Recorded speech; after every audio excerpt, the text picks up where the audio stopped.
time. Turn this camera around.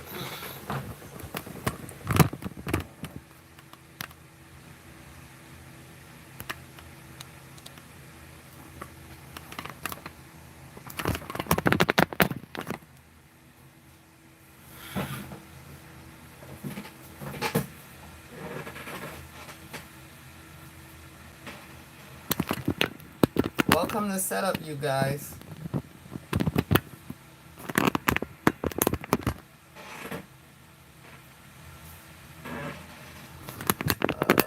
My tripod, which is a stack of books, has been completely destroyed because we had everything moved around to clean the carpets down here. And so I have to reorganize this tripod. Yeah, stack of books on my desk.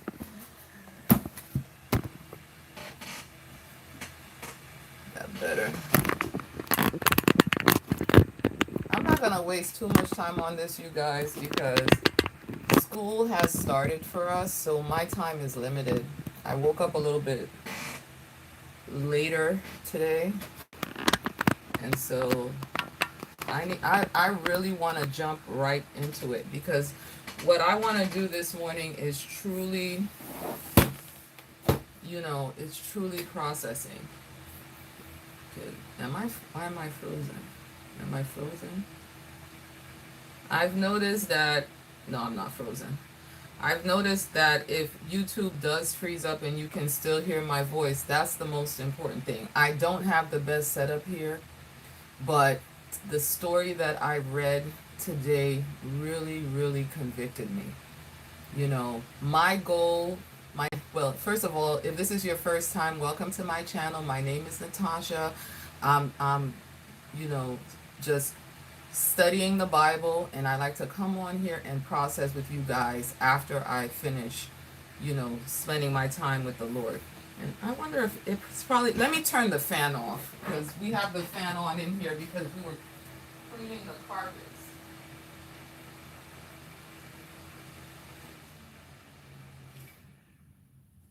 I don't know if you can even hear the fan, but just in case, I'm going to turn the fan off so that noise doesn't exist.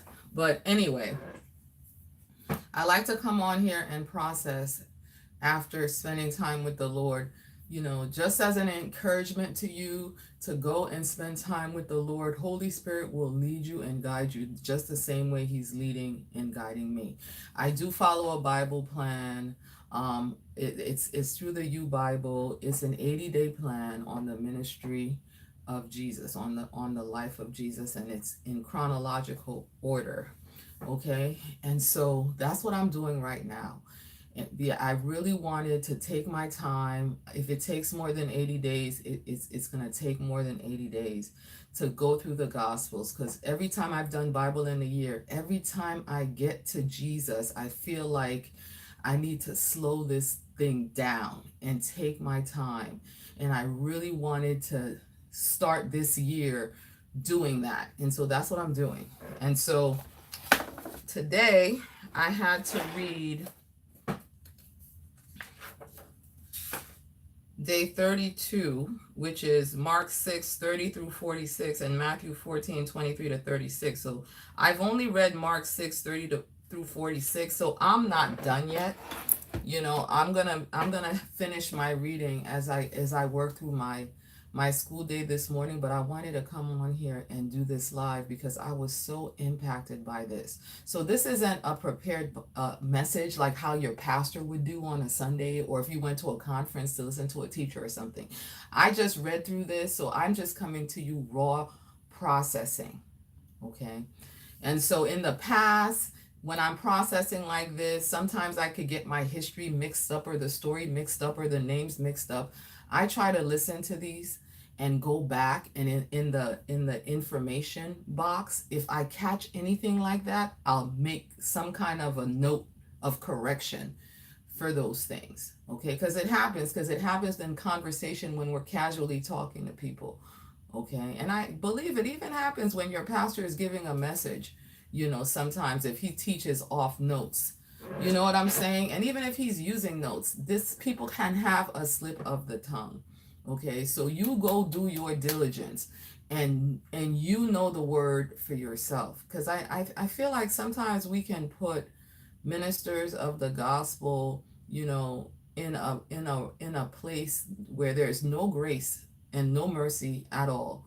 And there can be poor judgment and attacks made against them, like for saying something the wrong way, or something coming out the wrong way, or people misunderstanding something. I do know that we're held to a higher level of accountability if you're trying to teach the gospel, and the Holy Spirit is working through you.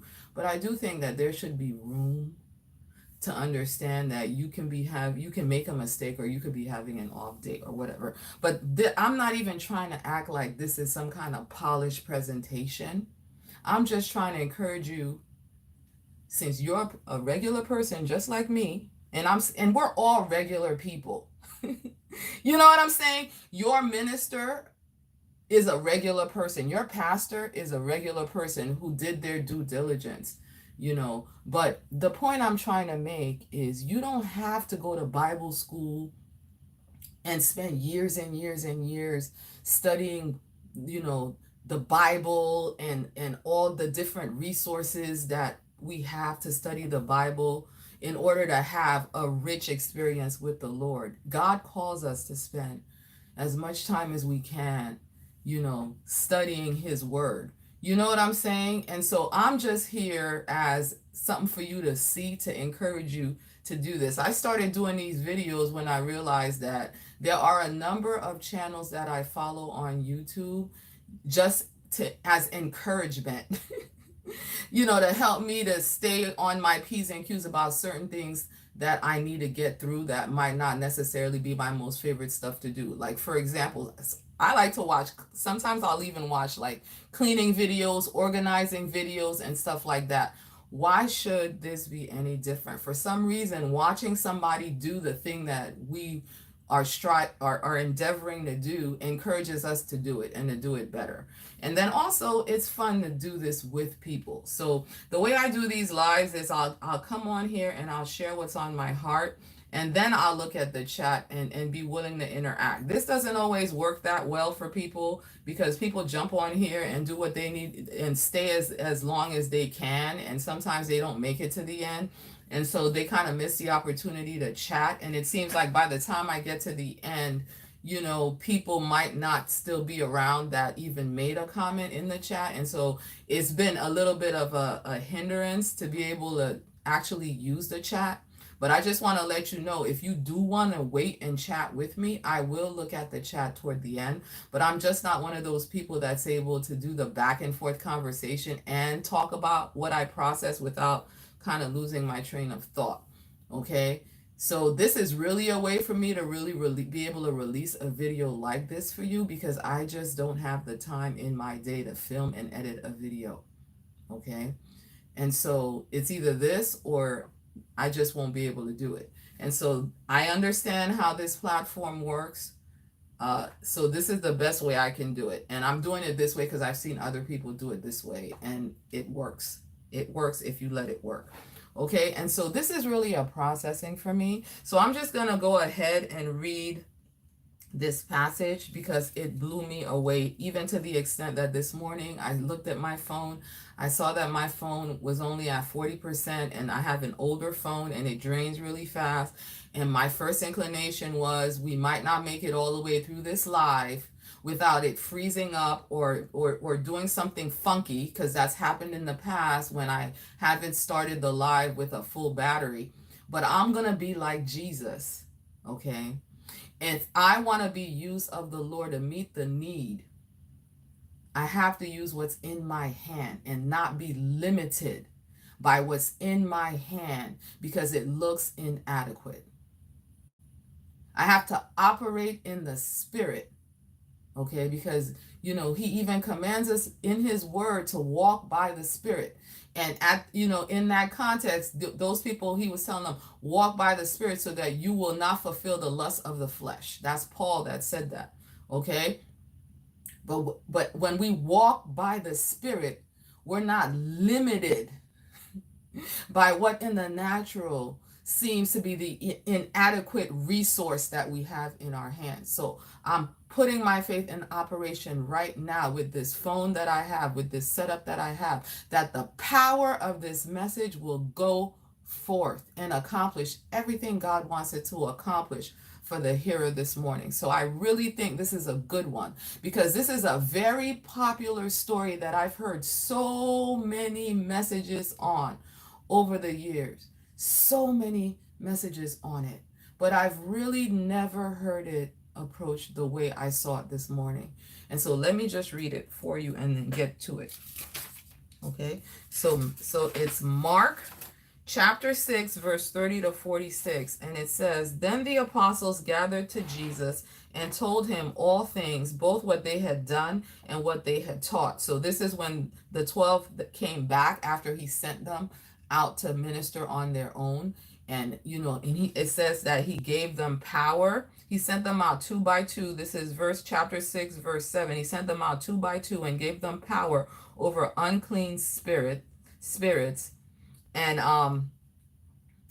he commanded them to take nothing for the journey except a staff, no bag, no bread, no copper in their money belts, but to wear sandals, and not to put on two tunics. And he also said to them, "In whatever place you enter a house, stay there till you depart from that place. And whoever will not receive you nor hear you when you depart from there, shake the dust off your feet as a testimony against them." So now they're coming back with the report that it was awesome, it was amazing. People were healed. Even the devils, were obeyed us when we were able to cast them out. Basically, Lord, you gave us authority to do all the things we've been walking around with you and seeing you do, and it worked. So that's the report that they're coming back to give to them. And verse 31, Jesus' response to them was, and he said to them, "Come aside by yourselves to a deserted place and rest a while." So he's basically like, "Oh, that's great. That's awesome. Now you need to rest, because that was hard work. Now it's time to rest." Okay? "For there were many coming and going, and they did not even have time to eat." Verse 32. "So they departed to a deserted place in the boat by themselves. But the multitudes saw them departing, and many knew him and ran there on foot from all the cities. They arrived before them and came together to him." Okay, so Jesus has assessed a situation to be a situation where these people have been ministering hard, and they came back to give Jesus a report, and Jesus, looking at them, tells them, "Okay, good, you're tired, let's get some rest." He goes to try to get them away to a place for them to get rest. Okay, but the crowd sees and follows them. So they're like paparazzi. You know what I'm saying? And so I think it's important to set the tone of where everybody is before this miracle happens. So the disciples are in a place where they're, physically, they're ministering kind of on E to a certain extent. And, they're not on E because Jesus is with them. But what I mean is, they're tired. Okay. And the demand is high because Jesus is telling them, let's go away to a place where you can rest and replenish. Okay. Because the demand is so high, it says that they didn't even have time to eat. Okay. So that's the setup. So sometimes when we tell these stories, I feel like we miss these important details, which will kind of help us to know what frame of mind, where these people are. So the title of this processing is, having a heart to do miracles. Okay. So I think it's important to evaluate where everybody's heart is when this all starts. Okay. And I think for me, like, even to put in context, where am I when the Lord is leading me to do something, when I'm just dead tired, when I'm hungry? Because it says they didn't even have time to stop to eat. And in this culture we have a termination, we have a terminology called hangry. How do we act when we're hangry? Okay, when we're hungry and short because we're hungry. We're short because we're hungry. And we know we were short because we're hungry, because the minute we eat, however we were responding, we see the whole situation that we're in a completely different light when when our bodies are full, because everything in us is like, okay, I'm hungry, I need to eat. I'm tired, I need some rest. Okay, that's where the disciples are. Now, Jesus is being confronted with these same circumstances, okay, in the sense that, he's been continuously ministering, he's hungry, he's physically tired. And we've seen a number of occasions. Woman at the well is a story I read, recently, where Jesus is physically tired, but he's thrust into a ministry opportunity, and we see how he responds, okay? So the setup is already, a warning to me, something for me to be aware of. Okay. How will I respond when I'm in a ministry setup? Okay. And by ministry, I mean anything God is asking you to do. It might not be preaching to a multitude or getting up in front of a crowd. It could be disciplining your children and discipling your children during school, or after you pick them up from school, or you're taking them to an activity, or whatever, after a hard hard day of work, whether you work at home or out of the home. Okay, whatever, you know that's what I'm describing as a ministry opportunity, as well as the other things that we classically think of when we think of ministry opportunity. What is my heart like when I'm confronted with having to deal with these things, when I'm tired, when I'm spent, when I'm hungry? How do I respond? And I'm looking at, how does Jesus respond? And I'm processing through this. Okay, so let's continue reading what it says. It says, so, but the multitude saw them departing, and many knew him and ran there on foot from all the cities. They arrived before them and came together with him. And Jesus, when he came out, saw a great multitude and was moved with compassion for them, because they were like sheep not having a shepherd. So he began to teach them many things. Okay. And so immediately I'm thinking about that other story that I read where Jesus was tired and his disciples had left to go get him some food, and he was sitting at the well, and the Samaritan woman comes to draw water. And this is an opportunity for him to minister. Okay. Because this woman is in great need. And he ministers to her, and she's blessed, and she's so blessed that she immediately goes and brings back a crowd so that they can talk to Jesus too. Okay, so Jesus is still tired and he's still hungry, and he sees the crowd coming toward him just as the disciples come back to meet his natural needs. Here, Jesus, eat something. Have you eaten yet? Is what they say to him.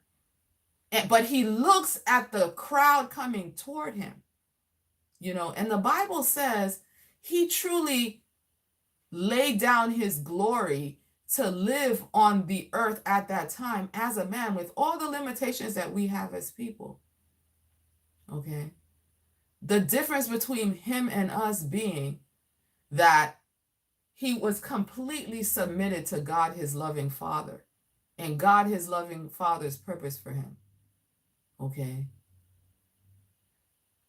Even to the extent that while he was physically tired and physically hungry, okay, when he saw those people coming toward him, And the disciples were there to feed him and meet his natural needs. To minister to them was food for him. Because when they were like, well, have you eaten? He's like, I have food you don't know about. My food is to do my Father's will. And he was basically saying to them, how can we focus on eating right now? Look, this crowd is coming to me. And since we're talking about food, let's see them in terms of food. They're like a field of wheat, a field of food that you have, but you have to do the work to harvest that food. Okay, it's time to harvest this harvest right now. This ministry that I'm being called to do is so much more important to me right now than eating this fish sandwich you just brought me. I mean, I don't know if they brought him a fish sandwich. I'm just saying. It's not time to eat this fish sandwich right now. It's, right now, I'm zealous for this food that I see in front of me that needs to be harvested. And he was talking about ministering to the Samaritans that came because of what this woman said as she ran off from her encounter with Jesus. Okay. And there's balance to this, because clearly he didn't say you don't need to get rest. You don't need to have your natural needs met. Clearly he's not saying that, because the whole reason that they're even in the situation that they're at is because he saw the condition that they were in and said, let's go get you some rest, because you're not going to be able to rest here, because so many people are pressing on us here. We don't even have time to eat. Come on, let's get on the boat and go to a deserted place so we can rest. They were on their way to the deserted place. It's just that the crowd followed them there. Okay. So when the crowd follows them there, they're still tired and they're still hungry. Jesus is still tired. Jesus is still hungry. Okay. But his response is different from their response.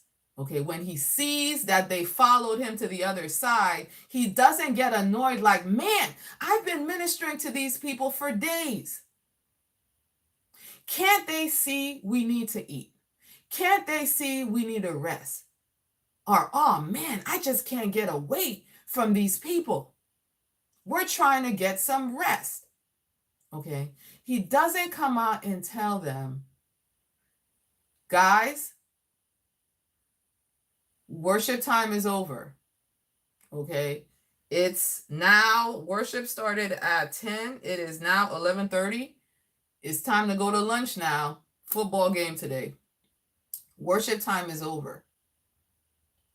We don't have time to get through this prayer line individually. Worship time is over.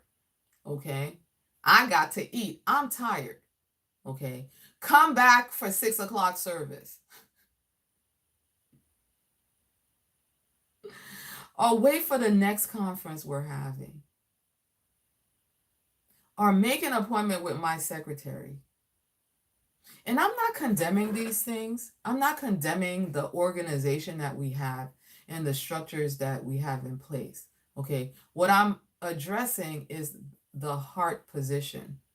Okay, because this passage ends in a very powerful statement that spoke volumes to me. Okay. These people still need rest and they still need to eat. Okay. But there comes a time when you're thrust into a ministry opportunity where Jesus is demonstrating that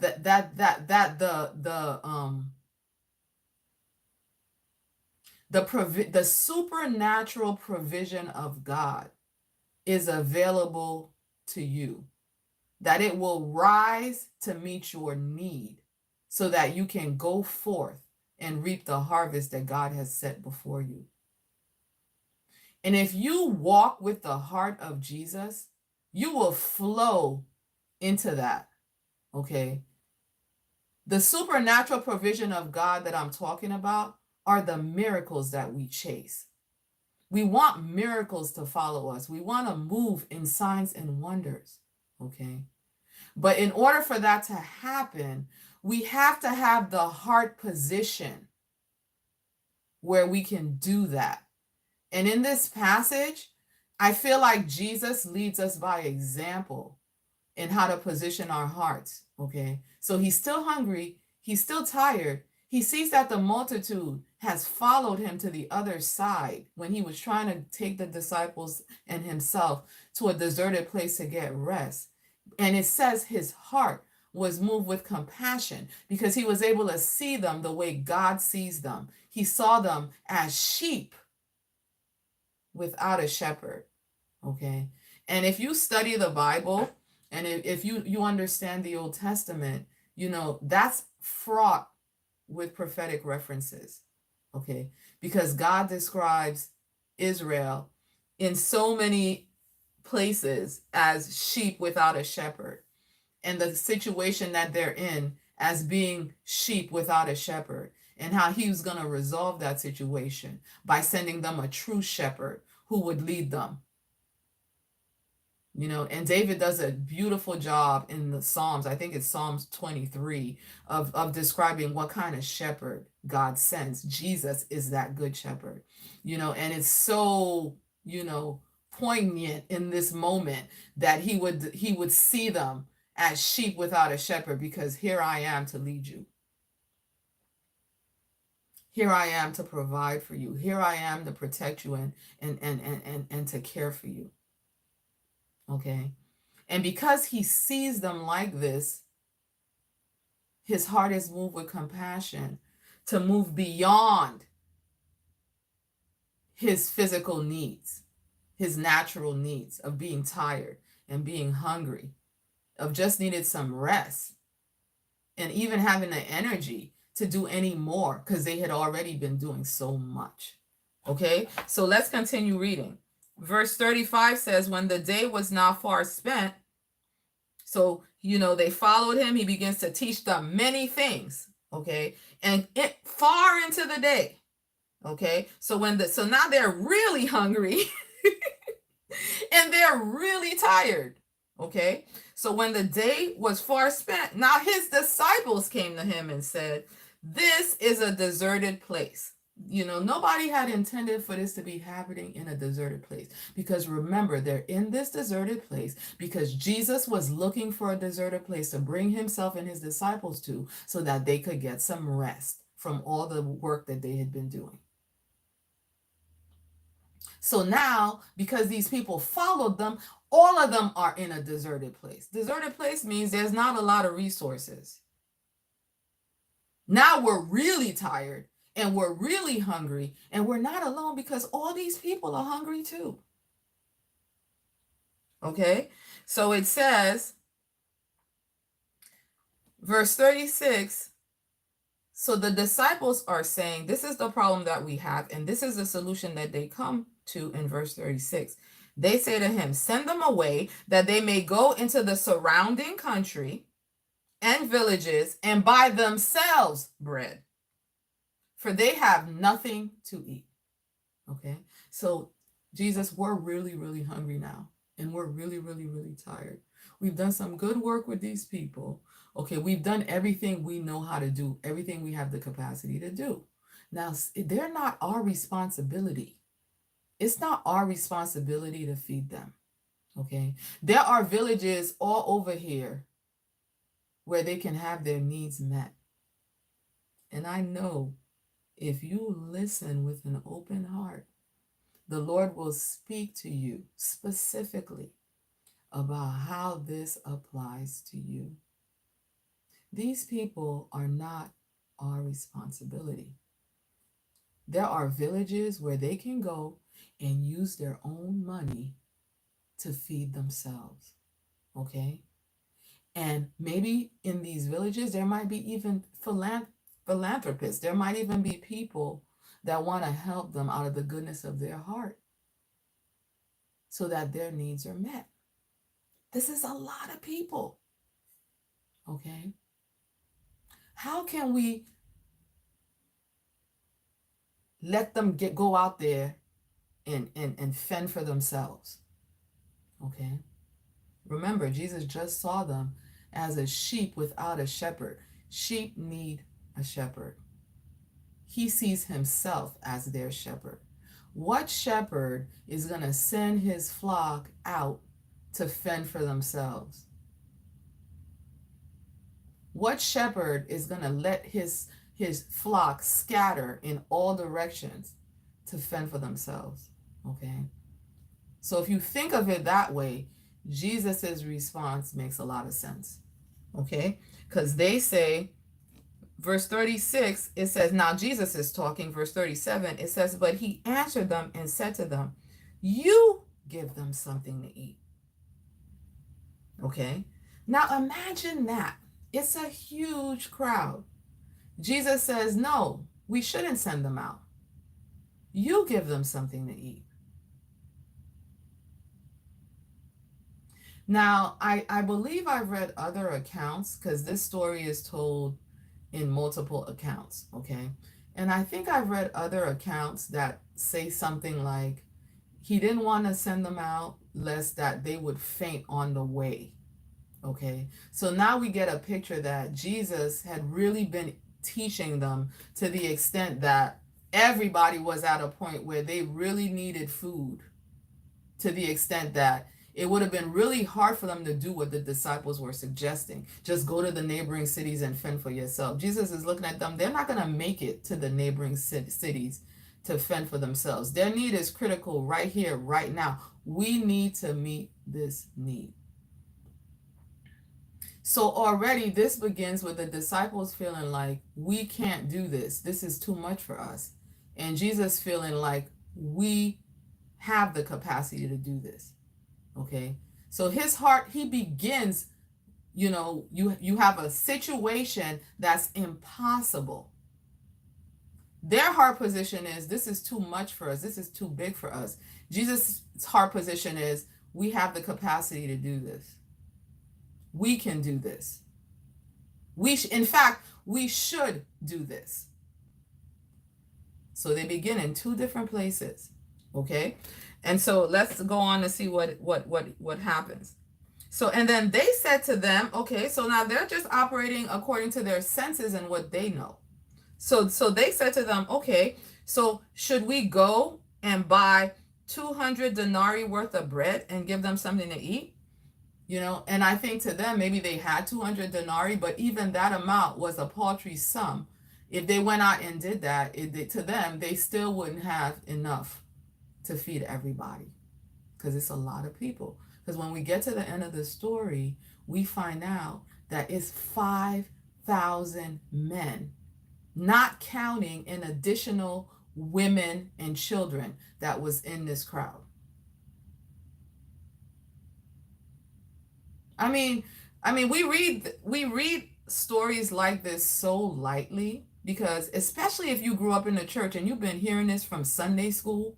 Jesus fed the 5,000 with 5 loaves and two fish and 5 loaves. You've been hearing this your whole life. We kind of gloss over. If this actually happened, and the Bible says that it did, this is an impossible miracle that happened.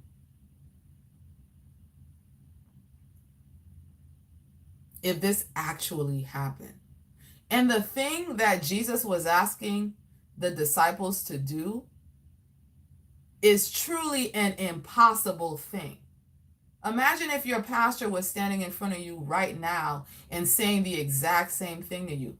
You're already tired. You're already hungry. Now you have more people on your back that are tired and hungry. And your pastor is looking at you and telling you to feed them. You feed them. You don't even know how you're going to feed yourself, because you're hungry and you're tired and you're in this deserted place. And now he's telling you to feed these 5,000 plus people.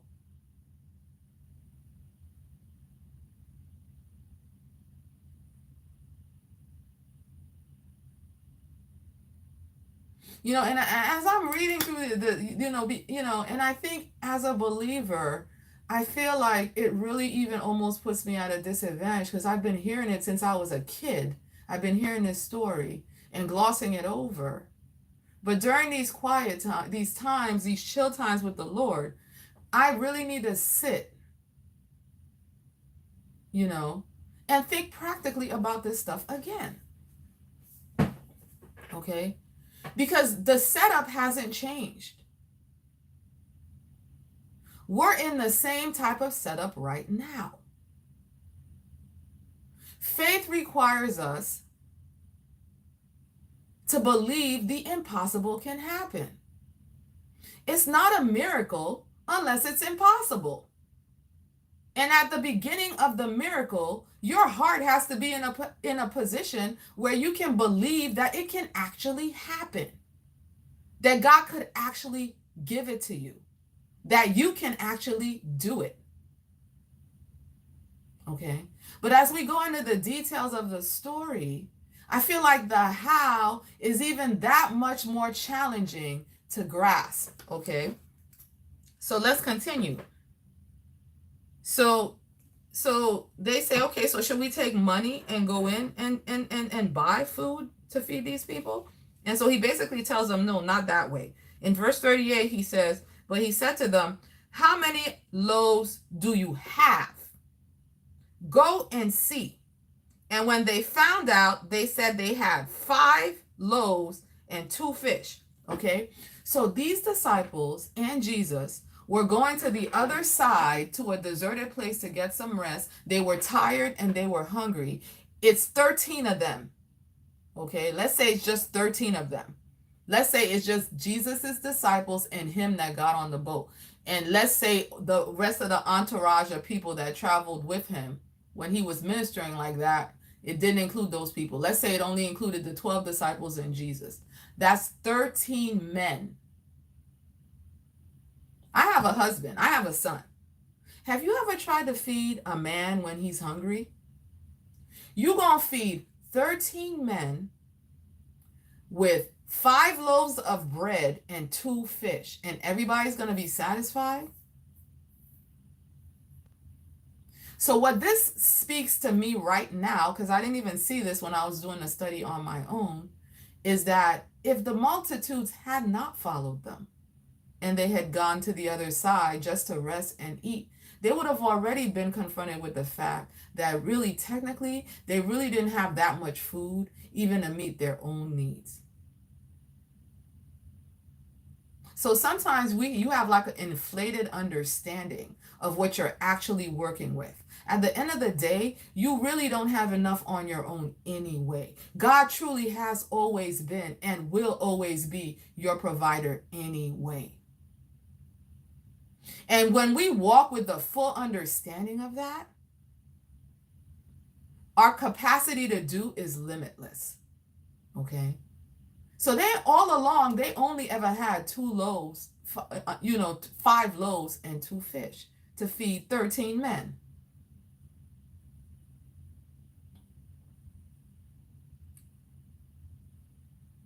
So Jesus is like, let's fix this situation for everybody. Because at this point, we're all tired and we're all hungry.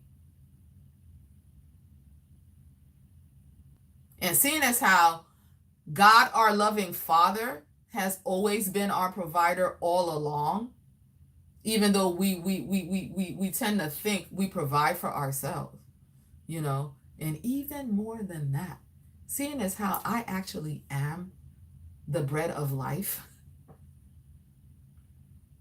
the true bread. Y'all thought that God was feeding you the bread of heaven. Well, Moses and them thought that God was feeding them the bread of heaven when manna fell down from heaven.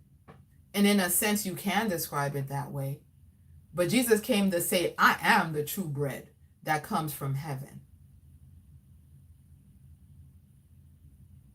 And later on, we'll read that he tells them, except you drink my blood and eat my flesh. And then he gives them later on after that, even more, he gives them the sacrament of communion and describes his body as bread that was broken for you.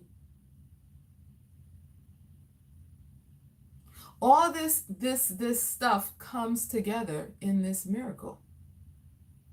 There are just so many layers of revelation in this miracle alone. Okay?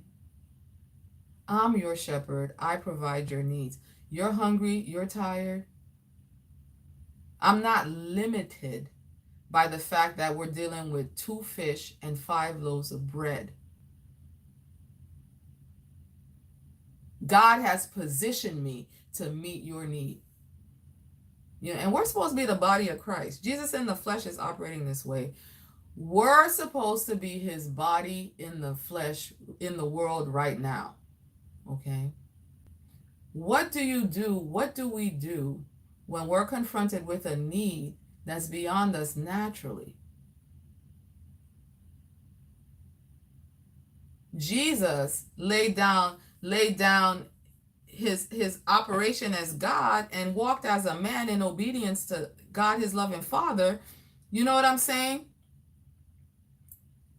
And it seems that he was not limited by natural limitations.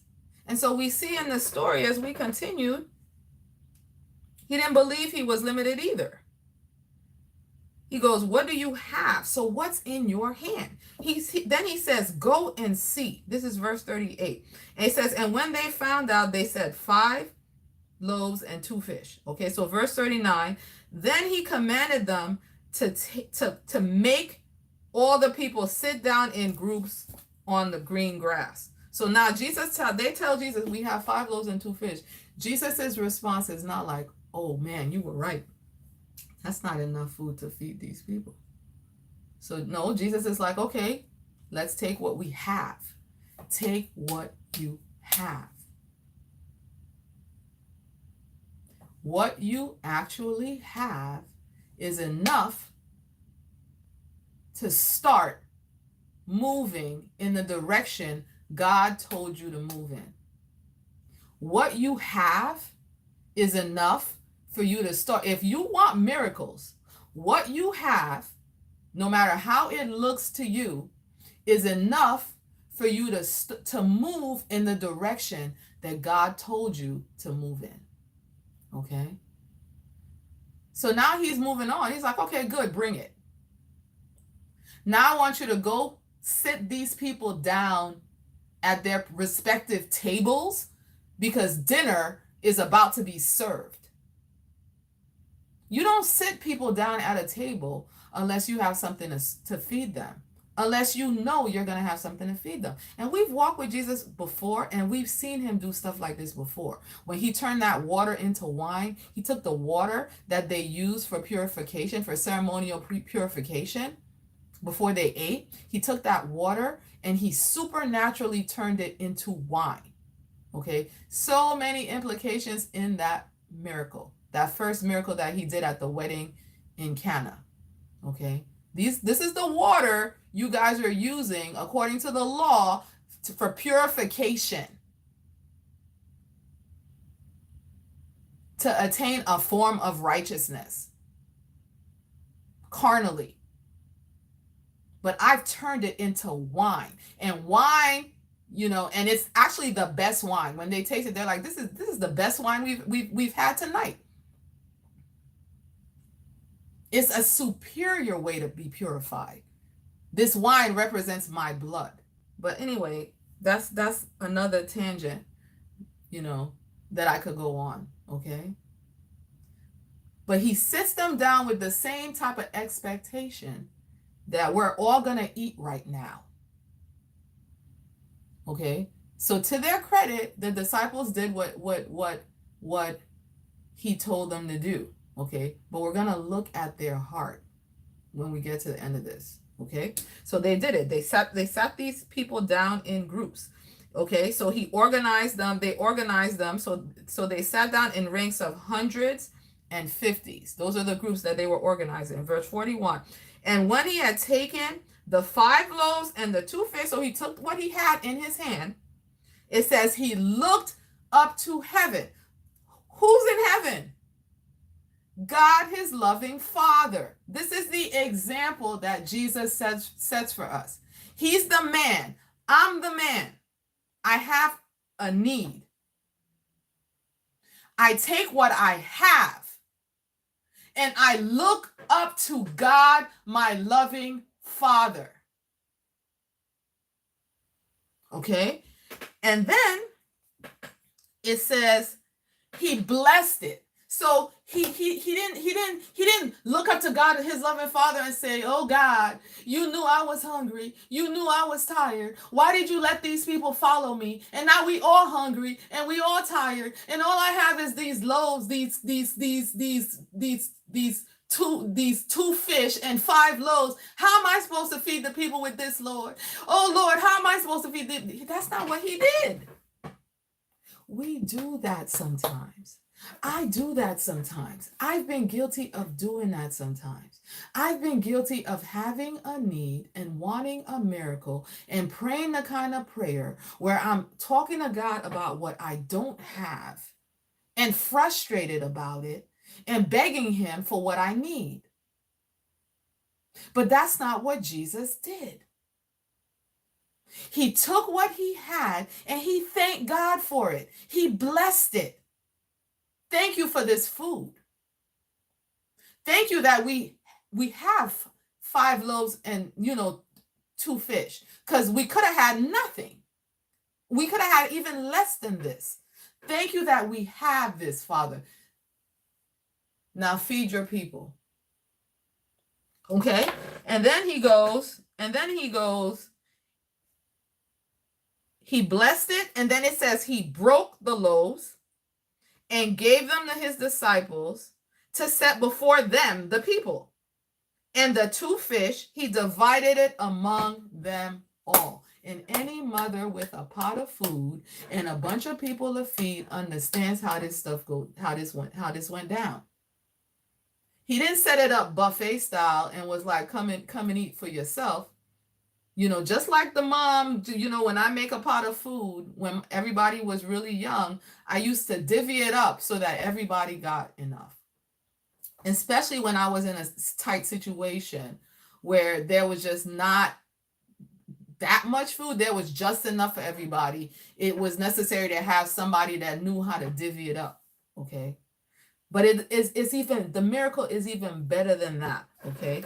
Because it says that very simply in verse 42, because Mark is a man of very few words, the way he tells these stories. It takes reading some of the other gospels to get more details. Verse 42 says, so they all ate and were filled. So he didn't divide it up so everybody got a bite, like how we do communion. That tiny bite.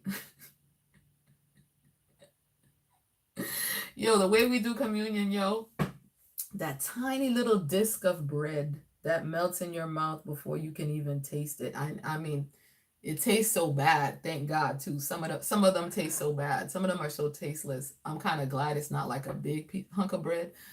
But how we do communion, that tiny bit of bread, because, we got to pass it out to a lot of people.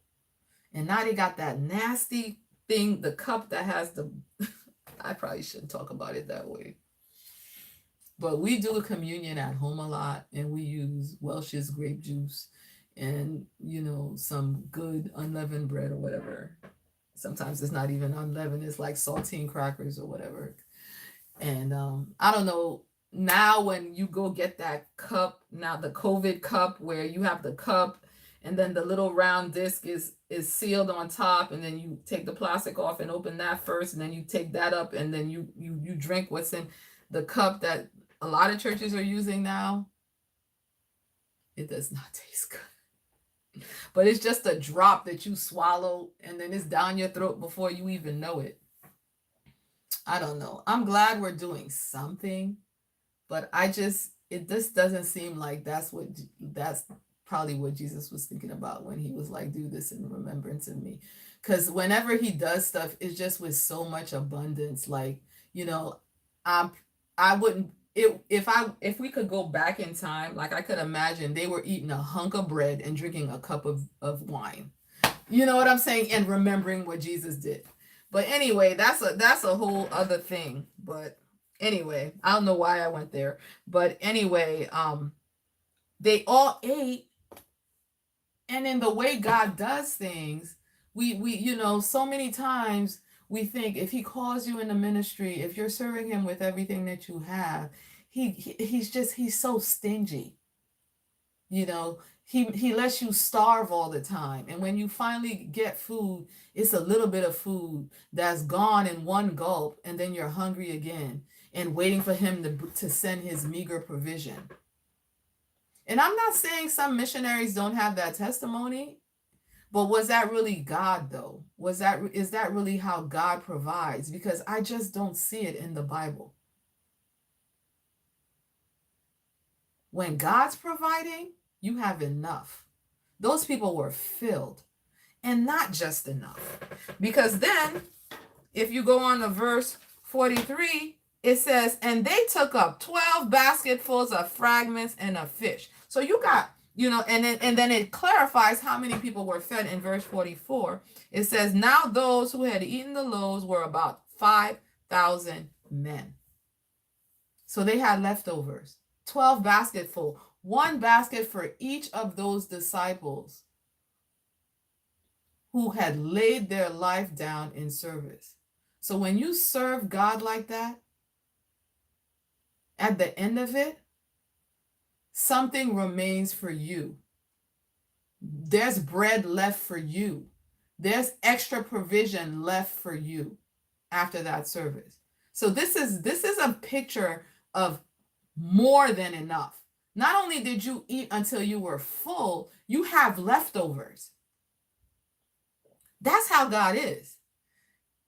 And it's even more extravagant than that. If you start looking at how he dealt with some of his servants, how he even dealt with Jesus. When Jesus, after he was crucified, he was laid in a rich man's tomb that had never been used before.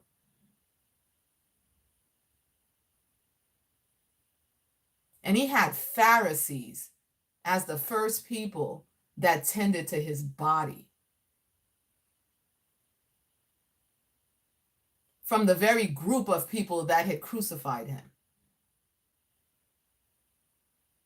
Yes, the Romans actually crucified him, but it was because of the press of the religious leaders of the Jews. So that's why we credit it to them. Okay. And so, you guys, it's a different picture. Okay.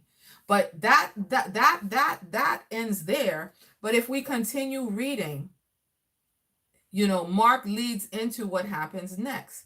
Okay. So it says immediately in verse 45, he made his disciples get into a boat and go before him to the other side to Bethsaida while he sent the multitude away. So they're still in the process of trying to get away and get some rest. So now at this point, once he's fed them, he does dismiss them and send them on their way. But now they're full. They can make it home with no trouble. Okay. And then it says that he puts the disciples in the boat and tells them to go ahead. So how's he going to get there? Let's continue. Verse 46. He said, and when he had sent them away, now Jesus departed to the mountain to pray. So this is a picture of before he was telling the disciples, okay, you've ministered. Now let's go get some rest. Now he's ministered with the disciples and he recognizes he himself needs to get alone and get some prayer and get some rest himself. So none of this is trying to suggest that as we serve God and we minister in these bodies, that we should never see to our natural needs. We should never realize that I'm hungry, I need to eat. I'm tired, I need some rest. Okay. But what I do think that this is letting us know is to be sensitive to the Lord. Be sensitive to the Spirit of God. There might come times when you need to be able to flow. If you really want miracles, there are going to be times when you're willing to flow, even though you're very tired and very hungry, and it's an inconvenient situation for you in the natural. You have to love God's people so much that you're moved with compassion to be used of God, even when you're in the midst of those situations. Okay, your heart has to be in the right position. Okay. That's what it's saying. And in the same way that you don't allow your hunger and your tiredness to limit you from being able to be used of God, you don't allow your natural circumstances, your natural limitations to hinder God from moving through you, because he's not limited by what's in your hand.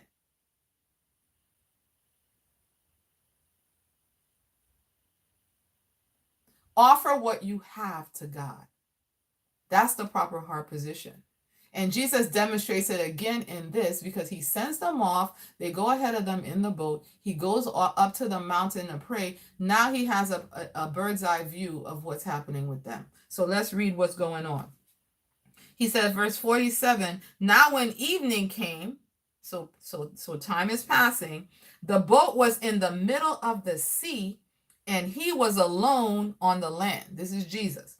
Verse 48, it says, then he saw them straining at rowing, for the wind was against them.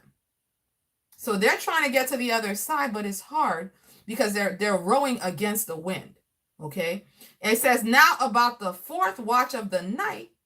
So all this time is passing by. He sees them struggling. He lets the time pass by. Okay. Now he realizes it's time for me to meet them, because we're all going to the other side. And I haven't heard anybody talk about this like this before. Okay. He's confronted with the same situation they were confronted with when it was time for them to feed the 5,000. I'm hungry. They're hungry. We're in a deserted place. We need to feed these people. What do I have? The time has come now for Jesus to go on the other side. They took the boat. He doesn't have a boat, but he has to get to the other side. What does he have? His feet. So he comes to them walking on the water. He's not limited and hindered by gravity.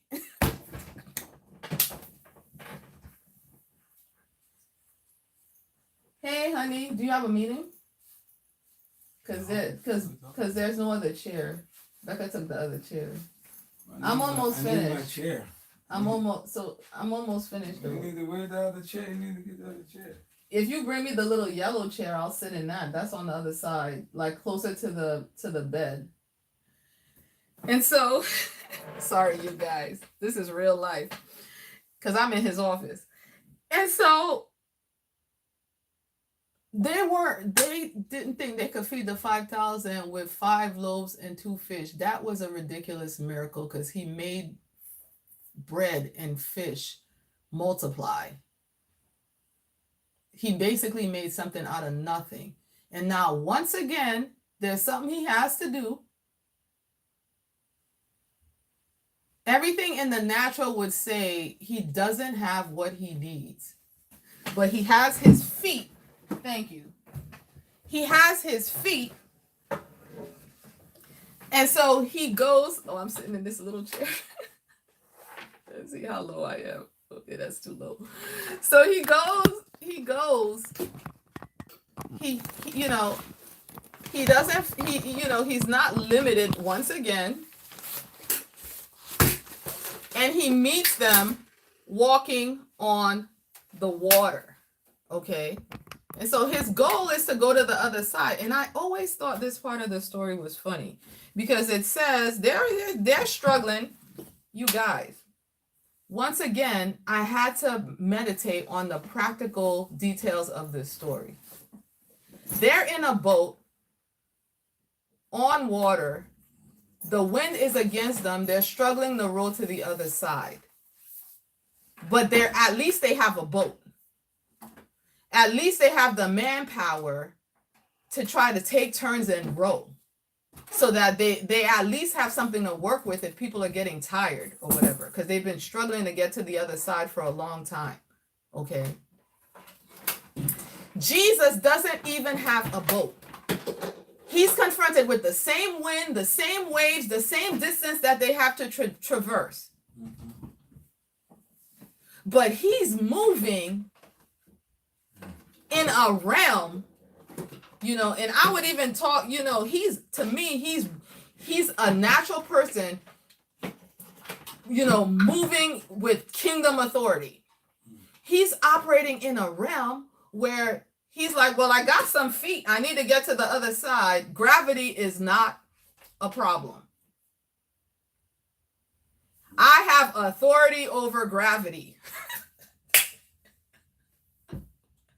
They don't even have authority over their boat. He has authority over gravity.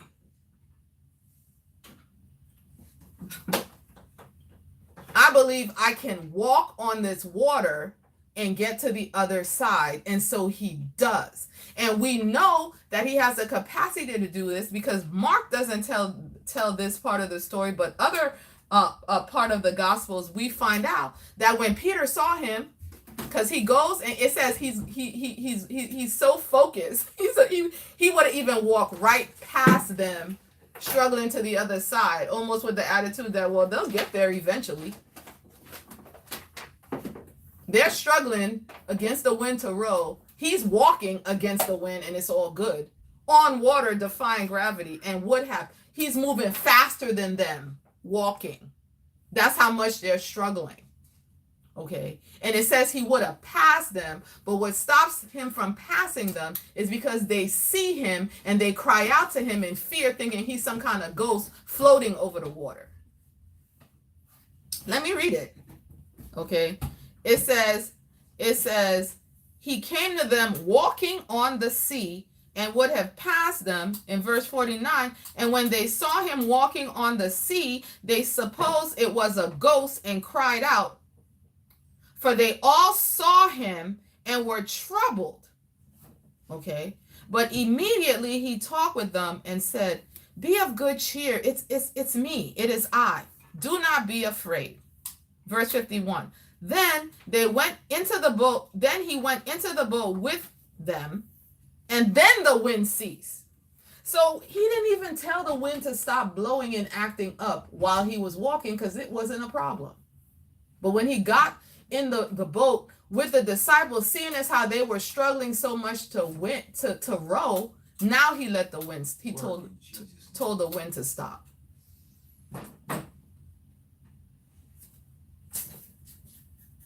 Okay. And then it says that, and they were greatly amazed in themselves beyond measure and marveled. So you guys, like, again, I had to really help myself because I've been hearing this story since I was a little girl in Sunday school. And it just rolls. Oh yeah, he walked on water. Y'all, have you ever tried to walk on water? Do you understand how much you have to overcome in the natural in order to walk on water? Okay. Which says a lot about Peter and the type of person he was. Because he always gets a bad rap because he denied Jesus 3 times and was always going off the cuff. But it says a lot about the kind of person he was, that he was even able to walk on water a little bit, as long as his eyes were on Jesus. Okay. But Mark doesn't even go into that. So that's not where we're going today. Okay. But if you want to see miracles, you have to believe that the miraculous is possible, and you have to be able to move forward with what you have in your hands. And all the time, what you have in your hands is not going to look like it's able to do the miracle that you're asking God to do. Okay, and the two stories are connected. Okay, where he did the story of the loaves of the fish, and then Jesus walking on the water. The two stories are connected by the next verse. Because in 51 it says they were shocked, they were amazed, they were blown over by this event that happened, and even a little bit scared of Jesus, like, who in the world is this? Like other accounts, say that they were like, who is this? This is crazy. This is insane. I can't even believe I'm seeing what I'm seeing. That's the kind of response that they had to him. I gotta stay close to him. I gotta get closer to him. But wow, who is this? Okay. Verse 52 says, they were amazed beyond measure. They couldn't believe this, because in verse 50 it says, for they had not understood about the loaves. You know, they experienced this loaves, the feeding the 5,000 miracles, but it didn't really register. They didn't understand the implications in everything that was in that experience that they had just had with Jesus, with the loaves and the fishes. Because the fact that he had the capacity to do that was in fact the same heart position. It was no different than what it took for him to walk on the water. But because they didn't understand that, they were marveling at what they were seeing now with him walking on the water. Okay? And then it explains why they didn't understand it. Okay? And that's what I'm chewing on today. That's what I'm meditating on today. Okay? Because people always talking about, well, why don't we see more miracles? How come the church has to go all the way to the continent of Africa and then we see miracles? How come when they go to China and then we see miracles? You know, how come we don't see miracles here? Okay? This verse says, for they had not understood about the loaves because their heart was hardened. Okay? Why was their heart hardened? Why was their heart hardened? They had just come back from a powerful